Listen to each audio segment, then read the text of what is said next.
மெதுவாக கேள், இது உனக்கான அருள் வாக்கு. உன்னை தேடி வருவது இது 7வது முறை. இது ஒரு சாமானிய சம்பவம் இல்லை. உன் உயிர் அழைத்ததால் தான் நான் வந்திருக்கிறேன். ஹனி, பல நாட்களாக மனதில் சுமை வைத்திருக்கிறாய். யாரிடமும் சொல்ல முடியாமல் உன் உள்ளத்தில் மட்டும் வைத்துக் கொண்டு தவிக்கிறாய். ஆனால் இன்று அந்த சுமையை விடும் நாள். நான் சொல்வதை நம்பு. நீ இழந்தது வீணாக போகவில்லை. அது உன்னை வலிமையானவனாக மாற்றியது.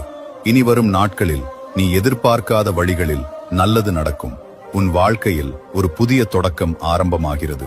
நீ அடிக்கடி என்னாலா இது முடியும் என்று நினைக்கிறாய். ஆனா நான் சொல்கிறேன், உன்னால் முடியும். நிச்சயமாக முடியும். இனி பயப்படாதே. உன் பாதையில் நான் இருக்கிறேன். நீ விழுந்தாலும் நான் பிடித்துக் கொள்வேன். ஒரு விஷயம் மட்டும் செய். உன் மனதை அமைதியாக வைத்துக்கொள். ஒவ்வொரு நாளும் ஒரு நிமிடம் கண்களை மூடி உன் உள்ளத்தில் உள்ள ஒளியை உணர்ந்து பார். அதுதான் நான். அதுதான்